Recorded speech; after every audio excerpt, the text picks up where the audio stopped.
So ఈరోజు నేను మీతో పంచుకోబోయే మాట ఏంటంటే చాలా జాగ్రత్తగా వినండి. ప్రతి మనిషికి ఒక ఆశ ఉంటుంది, చాలా ఆశలు ఉంటాయి. కానీ దేవుడి విషయంలో ఏకైక ఆశ ఉండాలా. మన అందరికీ ఏకైక రక్షణ ఇస్తాడు. మనం అందరం ఏకైక అంటే సింగిల్, ఒకడే. అర్థమైందా? హెబ్రీ లాంగ్వేజ్లో కానీ లేకపోతే ఇంగ్లీష్ లాంగ్వేజ్ బైబిల్ కానీ కేజీవే ఏ బైబిల్లో ఇంగ్లీష్ వెర్షన్ ఏది తీసుకున్నా ఒక కీర్తనలో నేను ఒంటరి అయిపోయాను, నా జీవితం ఒంటరిగానే బ్రతుకుతుంది, నా చుట్టూ ఎవరు లేరు, ఒకవేళ ఎవరైనా ఉన్నా వాళ్ళ శత్రువులై ఉన్నారు అంటూ ఒక కీర్తన దావీదు దేవునితో మాట్లాడుతూ ఉంటాడు. ఏమనంటే, నేను ఒంటరి అయిపోయాను అయినా నువ్వు నాకు తోడున్నావు, నాకు శత్రువులు చుట్టూ వచ్చారు అయినా నువ్వు నాకు తోడున్నావు, నన్ను వీరందరూ కూడా ఏకమై బాధిస్తున్నారు అయినా నువ్వు నాకు తోడున్నావు అని చెబుతూ అంటాడు. అరే బాబు, నేను దేవుడిని ఏ విధంగా అయితే కోరుకున్నానో, నేను దేవుడిని ఏ విధంగా అయితే అడిగానో అదే విధంగా మీరు కూడా అడగండి, మీరు బ్రతుకుతారు, మీరు బాగుంటారు, మీరు శక్తివంతంగా ఉంటారని చెబుతూ, నా దేవుడు గొప్పోడు, నా దేవుడే గొప్పోడు, నా దేవుడు శక్తివంతుడు, నా దేవుడు నీ దిశ దశను మార్చే దేవుడు అని చుట్టూ ఉన్న జనాంగానికి, దేవుడంటే తెలిసిన జనాంగానికి ఒక కీర్తనని చాలా గొప్ప గాత్రంతో చెప్తాడు ఆయన. ఆ కీర్తన మనం ధ్యానిద్దాం. ఆ కీర్తన 62వ కీర్తన. 12 వచనాలు ఉంటాయి. 12 వచనాలు. అవి బాబు 12 ఉన్నాయనుకో మాకండి.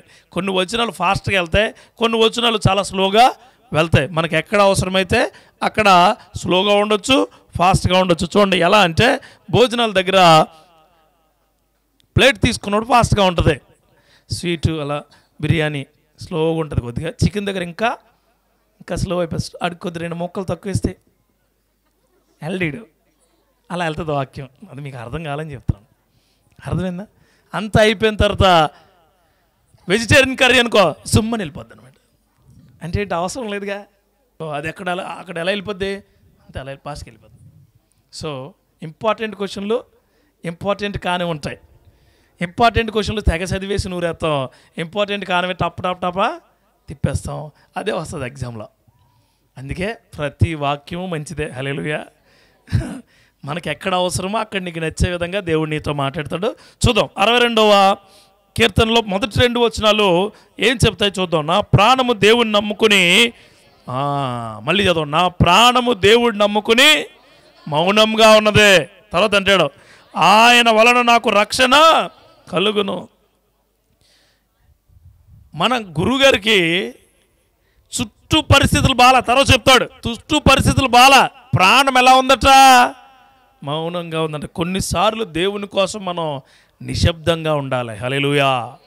చుట్టూ ఎన్ని ఇబ్బందులు ఎదురైనా, ఎలాంటి పరిస్థితులు వచ్చినా, ఎలాంటి విపత్తు నీ మీద పడి నిన్ను పీక్కు తింటున్నా, నువ్వు ఎలా ఉండాలి? నిశ్శబ్దంగా ఉండాలి. నిశ్శబ్దం. ఆయన అంటున్నాడు, నా ప్రాణము దేవుని నమ్ముకొని ప్రతి ఒక్కడు అరుస్తూ ఉంటాడు, కేకలేస్తూ ఉంటాడు, మీద పడిపోతూ ఉంటాడు. ఒకవేళ దేవుడిని నమ్ముకున్న మనిషి మీద పడిపోతున్నాడంటే ఆడి నమ్మకం నిజమైంది కాదు.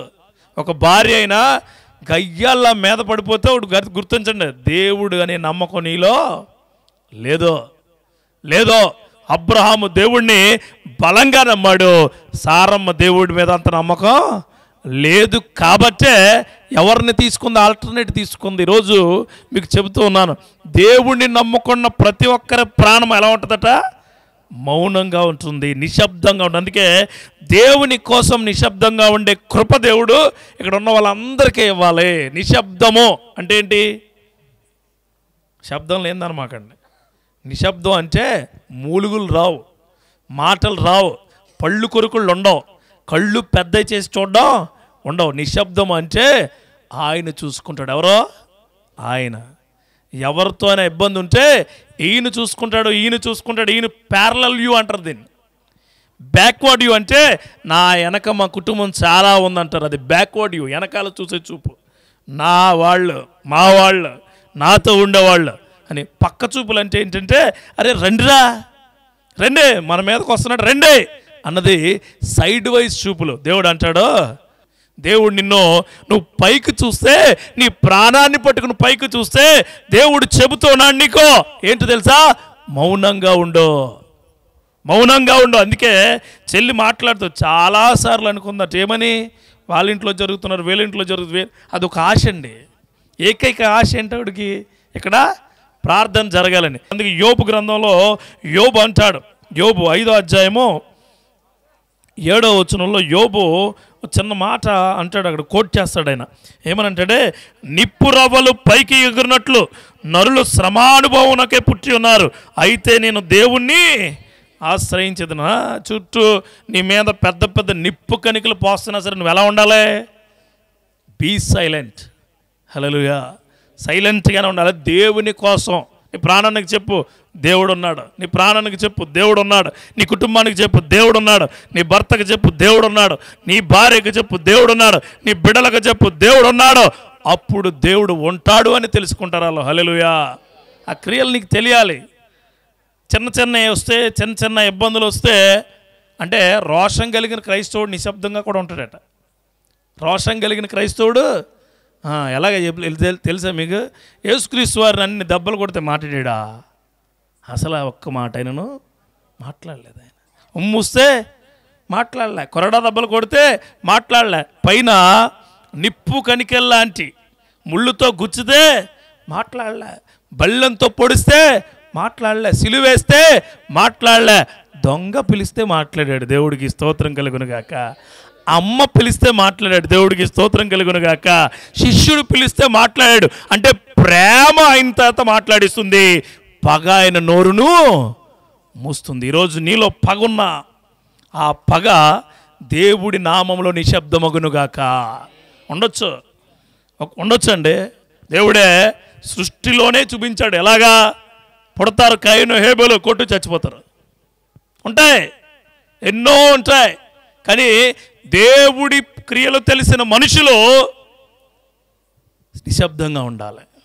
శబ్దం ఇచ్చేవాడు దేవుడే. దేవుడు. అందుకే 2 కొరింథీయులకు రాసిన పత్రికలో 4వ అధ్యాయము కొద్దిగా ఫాస్ట్గా వెళ్దాం. 4వ అధ్యాయము 8వ వచనం చదవండి ఒకసారి. అక్కడ ఇంకొక క్లారిటీ ఉంటుంది మనకి. చదవడం, ఎట్టిపోయినను శ్రమపడుచున్నను ఇరికింపబడిన వారము కాము. హల్లెలూయా. నువ్వు ఎటెల్లో ఏమైనావో కానీ నువ్వు ఇరికించబడిన వాడువు కావు. తర్వాత అంటాడు చూడండి, మంచి మాట ఉంటుంది, చదవండి. తరమబడుచున్నను అపాయంలోనున్నను కేవలం ఉపాయం లేని వారము కాము, తరమబడుచున్నను దిక్కులేని వారము కాము, పడద్రోయబడినను నశించి వారము కాము. హల్లెలూయా. అన్నీ చెప్పాడు ఆయన. నిన్ను గెలడం, కొట్టడం, రక్కడం, నిన్ను దారుణమైన హీనంగా చూడడం అన్నీ చెప్పాడు.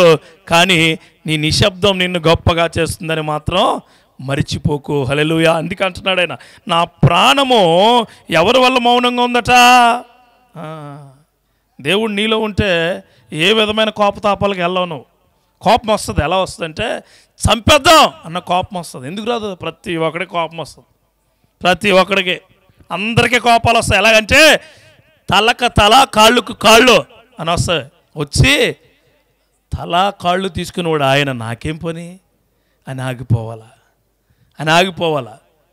సాధు సుందర్ సింగ్ హిమాలయ పర్వతాల నుంచి ఆయన ప్రసంగం చేసి వస్తున్నప్పుడు ఆయన్ని సాధువులు అంటే ఇంతకుముందు తిరిగిన వాళ్ళు ఆ బ్యాచ్ వచ్చి నిన్ను చంపేస్తాం అంటే ఒక పక్కనున్న ఆయనకి కర్రసం బాగా వచ్చు, పక్కనున్న బళ్ళెం తీసి రెండర చూసుకుందాం అన్నాడంట.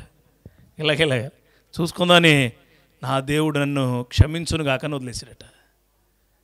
ఎంతో నైపుణ్యం కలిగిన సాధు సుందర్ సింగ్ని చూసి వీళ్ళందరికీ చెమటలు పట్టేసినాయట. ఆయన పడవేయటం చూసి వెనక్కి వెళ్ళిపోయారట. దేవుడికి స్తోత్రం కలుగునుగాక. దేవుడి నామలు ఇవంతా మనకు ఎందుకు చెప్తున్నామంటే, మనలో అవతలవాడు ఎంత ఇబ్బంది పెట్టినా మనలో ఏముండాలా? నిశ్శబ్దం ఉండాలి. చాలామంది అంటారు ఏమనంటే, అవతలవాడు మన నిశ్శబ్దంగా ఉంటే ఇంకా రెచ్చిపోతారు కదండి. రెచ్చిపోని సాతానుగడి పని అది. ఏమన్నాడు బైబిల్లో? ఆడు గర్జించే సింహంలా తిరిగి గర్జించటమే ఆయన పని. నువ్వు యోధా గోత్రపు సింహమును ఎరిగిన దానివి, యోధా గోత్రపు సింహమును ఎరిగిన వాడివి. హల్లెలూయా. యుద్ధం నీది కాదు, యోధా గోత్రపు సింహానిది. హల్లెలూయా. ఆడిది యుద్ధం అయితే నీది నిశ్శబ్దమే. నిశ్శబ్దం. అందుకే అంటాడు శిష్యులు సైలెంట్గా ఉండలేదని చెప్పి ఆయన పడుకున్నప్పుడు శిష్యులు అందరూ డిస్టర్బ్ చేస్తే శిష్యుల్ని ఏమండి ఆయన ఎవరు నిశ్శబ్దం చేస్తాడో? చుట్టూ తుఫాన్ని, చుట్టూ గొప్ప తుఫాన్ ఆయన ఆగు అంటాడు అంతే. అంటే ప్రకృతి కూడా ఆయన నిశ్శబ్ద క్రియల్లో ఉంది. హల్లెలూయా. రెండవ మాట చూడండి, 3-4 వచనాలు అంటారు. 3-4 వచనాలు శత్రువుల కోసం శత్రువులకే చెప్తాడు ఈయన. ఎంత గొప్ప విషయం అంటే, ఎలాగంటే ఆమె కోసం ఆమెకే చెబుతున్నట్టు, అలాగే శత్రువుల కోసం శత్రువులకే చెప్పమన్నాడు దేవుడు. హల్లెలూయా. శత్రువులుగా చూడండి చెప్తాడు ఏమన్నా తెలుసా? Question mark. ఎన్నాళ్ళు మీరు ఒకని పైపడుదురో, ఒరుగుచున్న గోడను పడబోవు కంచెను ఒకడు పడద్రోయినట్లు మీరందరూ ఎన్నాళ్ళు ఒకని పడద్రోయి చూచుదురు. అతని ఔడత్యం నుండి అతను పడద్రోయుటకే వారు ఆలోచించుదురు. అబద్ధము ఆడుట వారికి సంతోషము. వారు తమ నోటితో శుభవచనలు పలుకుచు అంతరంగములో. ఆహా, చాలామందికి అవసరమైన మాట ఇది. లాస్ట్ మాట, కొద్ది ముందు మాట చూద్దాం. ఏమంటున్నాడు ఆయన? ఏమంటే ఎన్నాళ్ళు మీరు ఒకరిపై, లోపల హల్లెలూయా స్తోత్రం, లోపల దేవుడికి మహిమ కలుగునుగాక.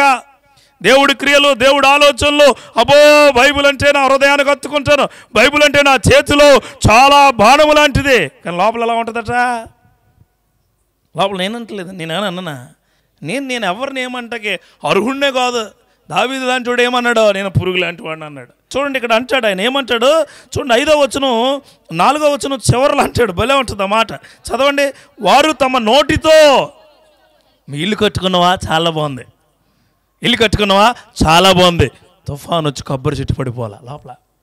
తుఫాన్ వచ్చి కొబ్బరి చెట్టు మళ్ళీ వాళ్ళే అంటారు మన దగ్గరకు వచ్చేవని, కొబ్బరి చెట్టు కొట్టలేదే, తుఫాన్ వచ్చి పడిపోయింది అనుకో, ఇంట్లో నువ్వు ఉంటే మిద్దడిపోయి గోడడిపోయి తలుపడి చచ్చిపోతావేమో. అంత గట్టిగా ఉంటుంది ఇల్లు అనుకుంటున్నారు అలా. నిజమే. ఒక ఆవిడికి ప్రెగ్నెంట్ వచ్చింది. నేను ఎందుకు చెప్తున్నానండి ఈ మాటలు? మా దగ్గరికి వస్తాయి. ఒక ఆవిడకి ప్రెగ్నెంట్ రాక వస్తే వాళ్ళు తోడుకోళ్ళు ముందు ఆవిడే ఈవిడ్ని మొత్తం ఏలెట్టి చూపించేది. ఆవిడ అంటుందట, పైపు దగ్గరికి వెళ్ళి వస్తున్నప్పుడల్లా, ఇగో నువ్వు పైపు దగ్గరికి అటు ఇటు నడుస్తున్నావు, పడిపోయి ముందుకు పడిపోయావు ఇంకో పిల్లోడు లోపలే చచ్చిపోతారందంట. ఆ పిల్లోడిని ఎత్తేసుకుందిలే, కంగారు పడదు, దేవుడికి స్తోత్రం కలిగిన. పిల్లోడిని ఎత్తుకుంది, బర్త్డే చేసింది. బర్త్డే అప్పుడు చెప్పింది సాక్ష్యం ఆవిడ. చెప్తే ఎవరమ్మా అని అడిగాను నేను. వద్దులే అన్నా అంది. చెప్పమ్మా పర్లేదు నేను ఆడేసాను. తర్వాత ఆవిడ వెళ్ళిపోయేటప్పుడు వచ్చి ప్రార్థన చేస్తున్నప్పుడు అందే, ఆ దౌర్భాగ్యురాలు నేనే. అది వాక్యం నిప్పురవ్వాలంటే. హల్లెలూయా.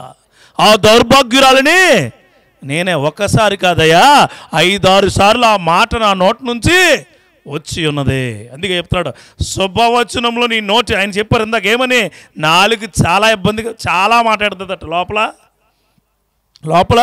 నిజంగా దేవుడు ఏమంటారా, నీ అంతరాత్మే కావాలంటాడు ఆయన, బయట ఆత్మ ఏమీ అవసరం లేదు. అందుకే చెప్తున్నాను, చెల్లికి చాలామందికి గర్భం రావాలి, గర్భం వస్తే బాగుంటుంది అని ఉంటుంది.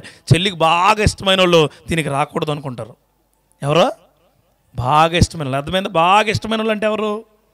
బాగా ఇష్టం అని చెప్పి మెడ మీద ముద్దెట్టుకుని నీతోటే ఉంటారు అన్నాడు. ఎవడో చాలా బెస్ట్ ఫ్రెండు, బాగా ఇష్టం అన్నాడు, నీతోటే ఉంటారు, నిన్ను ఎవడు పట్టిస్తాడో చూస్తారో, అసలు నిన్ను పట్టుకునేవాడు ఎవడరా బాబా అన్నాడు. రాయలసీమ లెవెల్లో అయితే కుడి కాలు పైకి లేపి ఎడం చేత తొడగొట్టుకునే టైపు. ఎవరైనా ఇస్కరియోతు యోధ వచ్చి ముద్దు పెట్టుకుని చంప మీద ఈడరా బాబు పట్టేసుకోండి అన్నాడు.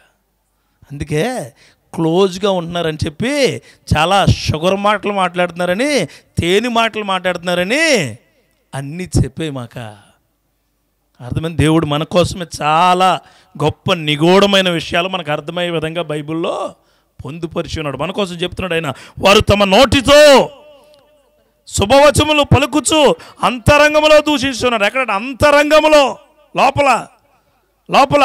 మనకి మామూలుగా ఒక సామెత ఉంటుంది, ఏమని, లోపల ఏముకున్నాడో ఎవడికెరుక, అంతరంగంలో ఏముందో ఎవడికెరుక. ఈ అంతరంగంలో ఏముందో కూడా తెలియదు. ఇప్పుడు ఎప్పుడైపోద్దని చూస్తారు మీరు. ఇప్పుడు పైకి మాత్రం హల్లెలూయా ఈ ఆలోచనలు పోతే దేవుడు నేను గొప్పగా కాపాడుతాడు. హల్లెలూయా. చూడండి, కీర్తనగాడు అంటాడు 38వ కీర్తనలో 12వ వచనం, నా ప్రాణము తీయచూచివారు ఉరులు వడ్డుచున్నారు. నాకు కీడు చేయి చూచువారు హానికరమైన మాటలు పలుకుచు దినమెల్లా కపటోపాయములు పన్నుచున్నారు. నిజమే, నీ కొరకే. అందుకే శత్రువు కోసం శత్రువుగా చెప్పండి. ఏమని? నా దేవుడు నాకు తోడుగా ఉన్నాడు, నాకు నా దేవుడే బలం, నా దేవుడే శక్తి, నా దేవుడి క్రియలు నేను ఎప్పటికైనా చూస్తాను. లోతుని వెంట పెట్టుకొచ్చాడు జేబులు పెట్టుకుని అబ్రాహాము. లోతుకి అబ్రాహాముకి చాలా ఎక్స్ట్రీమ్ బాండింగ్, సూపర్ బాండింగ్ వస్తే లోతు మనుషులకి అబ్రాహాం మనుషులకి గొడవైందని అబ్రాహాం దగ్గరికి వచ్చి నీకు నాకు బాలదులు రే పంచే అన్నాడు. పోయాడు. ఎవడు నిలబడ్డాడు? అబ్రాహామే నిలబడ్డాడు. హల్లెలూయా.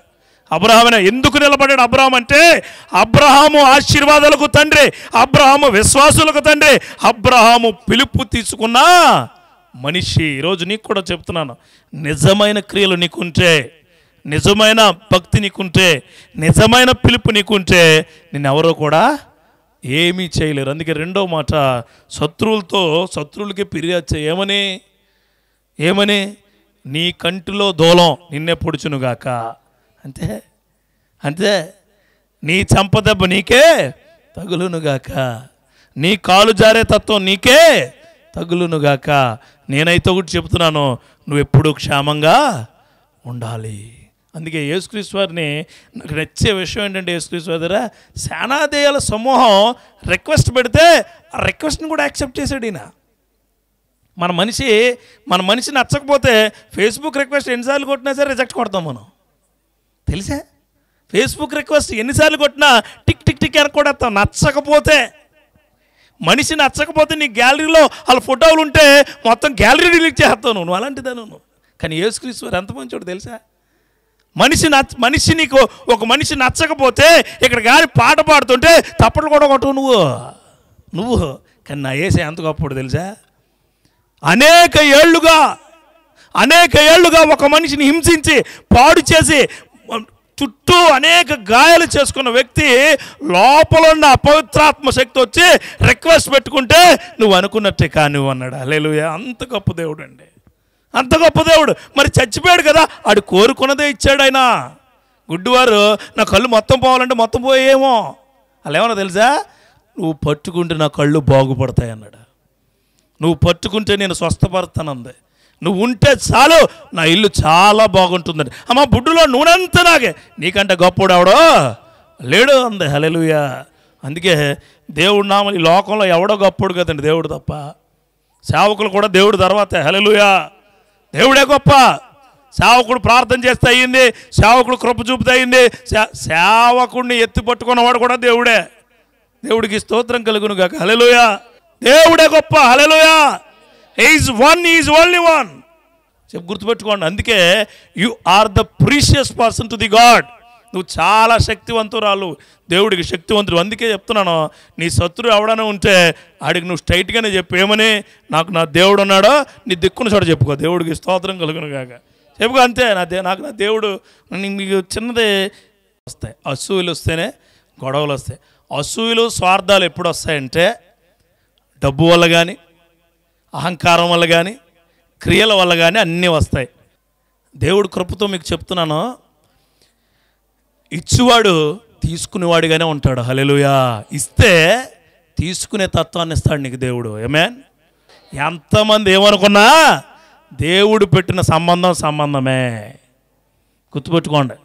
ఆ క్రియలు మీకు దేవుడు పుష్కలంగా ఇచ్చునుగాక. ఆమేన్. ఏమంటే స్టీలు కలవదండి, వెల్డింగ్ చేస్తే అదే కలుస్తుంది. ఎవడు చెప్పుడు కలవదని? ఎవడు ఎప్పుడు వెల్డింగ్ చేయి కలుస్తుంది.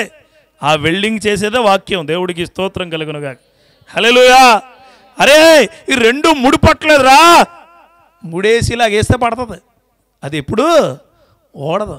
చూడండి, చాలామంది ముళ్ళు వేస్తే జారిపోతాయి, ఒకరు ముడేస్తే కొయ్యటం తప్ప జారడం ఉండదు. అలాంటి ముడి వేసేదే వాక్యం. హల్లెలూయా.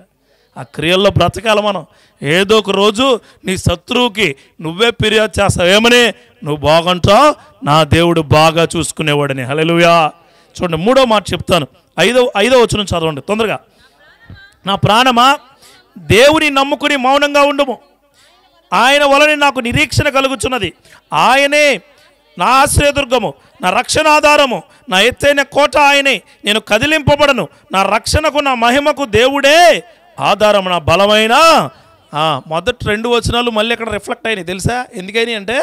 ఎందుకని శత్రువులకి చెప్పాడు కదా, మళ్ళీ మనోళ్ళ పవర్ పోయింది. మళ్ళీ అనుకున్నాడు, నా ప్రాణమా ఏమంటాడు మళ్ళా, హే చాలా మౌనంగా ఉండాలి. అర్థమైందా? నీకు దేవుడు తోడున్నాడు, నువ్వు ఏ విధంగానో కంగారు పడుమోక.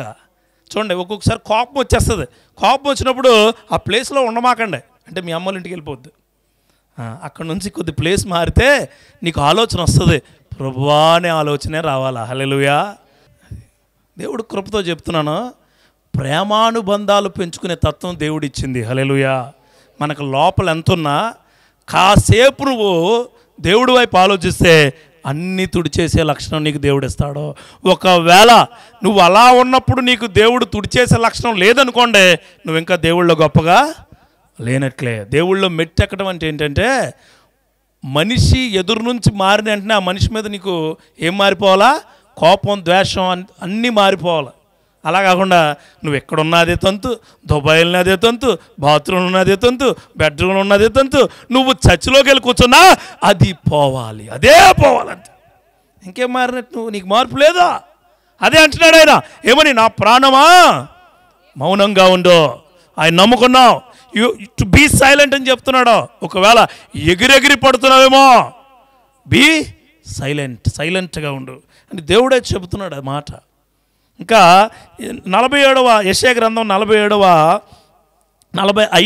అధ్యాయంలో 17వ వచనం తీయండి ఒకసారి. 17 యెహోవా వలన ఇశ్రాయేలు నిత్యమైన రక్షణ పొంది ఉన్నది, మీరు ఎన్నటన్నిటికీ సిగ్గుపడకుయు విశ్వమందకుయు ఉందురు. అంటే నీకు రక్షణ అన్నది, ఏకైక రక్షణ అన్నది ఎవరి వల్ల వస్తుందండి? దేవుడే. నువ్వు ఎంత పెద్ద ఇల్లు కట్టుకున్నామా, ఎంత గొప్ప అన్ని సాఫిస్టికేటెడ్గా ఉన్నా, దేవుడంటూ వాడు లేకపోతే రక్షణ క్రియలు ఉండవు. దేవుడు ఇంటి పైన బోర్డు పెట్టుకుంటే ఉండడం, ఇంటి లోపల స్లోగన్లు పెట్టుకుంటే ఉండడం, టీవీలో ప్రార్థన పెట్టుకుంటే ఉండడం, ఇవన్నీ కూడా సెకండరీ. హృదయంలో వాక్యం పెట్టుకుంటే ఉంటాడు. హల్లెలూయా. హృదయంలో ప్రతి దినము ఎవరిని ధ్యానించాలి? ఆయన్ని ధ్యానిస్తే నీకు అవసరమైన క్రియలు చొప్పున ఆయన నీకు రక్షణను దయచేస్తాడు. ఆ క్రియలు నీకు ఉండాలి ఖచ్చితంగా. 8వ వచనం చదవండి, డైరెక్ట్ వెళ్ళిపోతాను. జనులారా ఎల్లప్పుడూ ఆయనందు నమ్మిక ఉంచుడి, ఆయన సన్నిధిని మీ హృదయములను కుమ్మరించుడు. దేవుడు మనకు ఆశ్రయం. అంటే ఇది దావీదు ఇప్పుడు వరకు కూడా తనలో తాను మదన పడిపోయి ఫస్ట్ టైం అంటున్నాడు, బయటికి చెప్తున్నాడు ఏమని? జనులారా ఎల్లప్పుడూ దేవుడు యందు నమ్మకం ఉంచు. ఇదిగో జనులు అంటే శత్రువులు ఉంటారు, మిత్రులు ఉంటారు, నీ యొక్క బంధువులు ఉంటారు, నీ చుట్టూ ఉన్న వాళ్ళు అందరూ ఉంటారు. వాళ్ళకి నువ్వు జనులుగా చెప్పేమని? దేవుడు యందు నమ్మకం ఉంచు. నమ్మకం ఉంచితే నేను ఆయన గొప్పగా చూస్తాడు. హల్లెలూయా. చాలామంది అన్నారు, ఇందాక రమణ అన్నగారు అంటున్నారు నమ్ముకోలేదని. దేవుడు చాలా గొప్పడండి, నమ్ముకోరు. మరి ప్రతి మోకాలు వంగుద్దని చెప్తాడు ఆయన. ఎప్పుడు వంగుద్ది? నువ్వు అనుకున్నప్పుడు వంగదు, ఆయన అనుకున్నప్పుడు వంగుద్ది. హల్లెలూయా.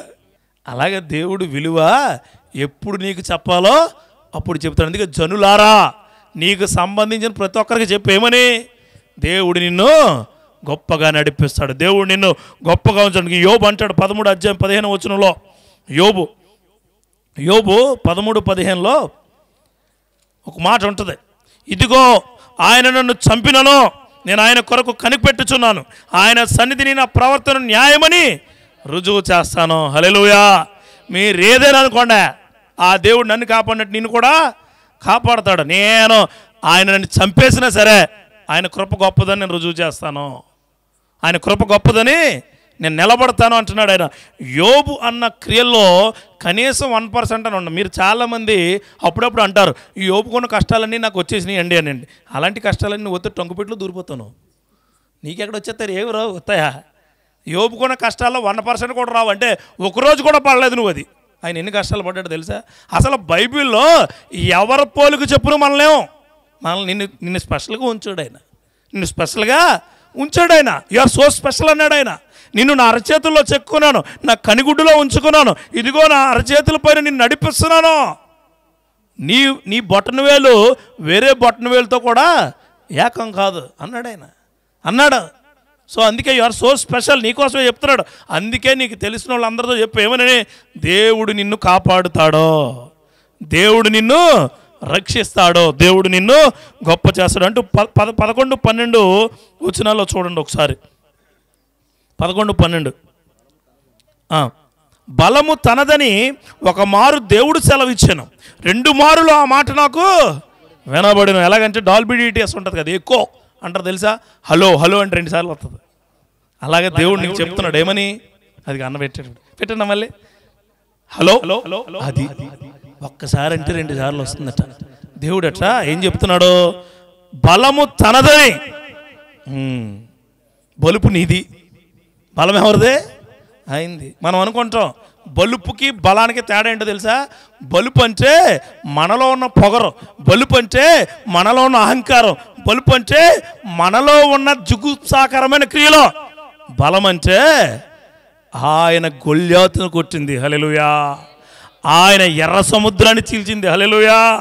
ఆయన యోర్దాను దగ్గర నడిపించింది, హల్లెలూయా. ఆయన సింహాల బోనులో కూర్చోబెట్టి సింహాల నోళ్లు ముయించింది. ఈరోజు ఈ ఇంటికి దేవుడు బలం ఇవ్వబోతూ ఉన్నాడు, హల్లెలూయా. ఆ బలం ఏంటంటే, ఒక్క మారు నేను వారికి తోడై ఉన్నానంటే వాళ్ళ జీవితాంతం నేను తోడై ఉంటాను. వారిని ఒక మారు ఆశీర్వదిస్తే బిడ్డల వరకు నేను ఆశీర్వదిస్తాను, హల్లెలూయా అంటున్నాడు ఆయన. గుర్తుపెట్టుకోండి, దేవుడు ఒక్క మారు అంటే నీకు ఎలా కనపడాలమ్మా? 2 మారులు అంటే ఏంటి? దేవుడు నీకు బిడ్డని అసలు బిడ్డలు దయచేయును గాక. చూడండి తర్వాత యోబు గ్రంథంలోనే 34:11 కంక్లూజన్ చేసి ముగించేస్తాను. 34:11లో నరుల క్రియలకు తగినట్లుగా ఫలము ఆయన వారికి ఇచ్చును, అందరికీ వారి వారి మార్గములు బట్టి వారి ఫలమునిచ్చును. దేవుడు నరుల క్రియలకు తగినట్లుగా ఏమేస్తాడట? అది నువ్వు 100 మీటర్ల పరుగు పందెం అయితే 100 మీటర్ల ప్రైజ్ వస్తుంది, నీకు కిలోమీటర్ ప్రైజ్ ఇవ్వడం. అర్థమైందా? ఆ పరుగు పందెంలో అలాంటి ఫలాలు తీసుకునే కృప ప్రత్యేకించి ఇంటి వారికి దయచేయునుగాక. ముందు 3 మాటలు ఇక్కడికి వచ్చిన వాళ్ళకి అయితే చివరి 2 మాటలు ఇంటి వారికి, హల్లెలూయా. ముందు 3 మాటలు ఏంటి? సైలెంట్గా ఉండు, రెండోది శత్రువులకు చెప్పు, మూడోది మళ్ళీ సైలెంట్గా ఉండు. ఈ ఇంటి వారికి చెప్పేది ఏంటంటే 1 కాదు 2 ఇస్తున్నాను నీకు, దేవుడికి స్తోత్రం కలుగునుగాక. చివరిది ఏంటంటే నువ్వు ఏ ఫలమైతే ఆశిస్తున్నావో ఆ ఫలము నీ జీవితాంతం ఉండునుగాక. ఆమె నా కృప భాగ్యము దేవుడు శక్తివంతంగా ఈ కుటుంబానికి ఇచ్చి నడిపించునుగాక. 12వ వచనం చదవండి. ప్రభువా, మనుషులందరికీ వారి వారి క్రియల చొప్పున నీవే ప్రతిఫలం ఇస్తున్నావు కాగా కృప చూపుటయు నీది. అంతే, అయిపోయింది. మళ్ళీ చదివేత. కృప చూపుటయు నీది అంటే ఇక్కడ దావీదు ఏ విధంగా ముగించాడంటే, ఇది సైలెంట్గా ఉండన్నాడు. నేను సైలెంట్గానే ఉంటాను, కృప నువ్వు నాకు దయచేయి. అది ఈ కుటుంబానికి ఇంటి వారికి వినేవారికి ఇచ్చే last but not least one word ఏంటంటే, 1 వర్డ్ వాక్యం ఏంటంటే, నువ్వు నెమ్మదిగా ఉంటే, నువ్వు మౌనంగా ఉంటే ఆయన కృప మొత్తం నీకు ఇస్తాడు. హల్లెలూయా. నెమ్మదిగా మౌనంగా ఉండు, ఆయన అడుగంతే. అన్న కేకలు వేయలేదు, వేసిందా? గగ్గోలు పెట్టలేదు, వేసిందా? ఫెనిన్నా మాత్రం చాలా ఇబ్బంది పెట్టింది పాపం అన్నాని. అయినా సరే ఆవిడ చాలా కూల్గా ఉంది. దేవుడు అలాంటి కూల్ నాయకుడిని ఇచ్చాడు. దేవుడికి స్తోత్రం కలుగునే. దేవుడు నామలో చెప్తున్నాను, నేను నా బిడ్డలు చనిపోతూ ఉన్నప్పుడు నేనేం గగ్గోలు పెట్టలే. నా బిడ్డలు చనిపోయిన రాత్రి కూడా ప్రార్థనకి వెళ్ళేవాడిని. అబార్షన్ చేయించుకున్న సాయంత్రం కూడా యూత్ మీట్కి వెళ్ళిన రోజులు ఉన్నాయి. కానీ దేవుడు మౌనంగా ఉన్న నాకు నన్ను నిద్రపోకుండా ఉండే పిల్లల్ని ఇచ్చాడు. దేవుడికి స్తోత్రం కలుగునుగాక.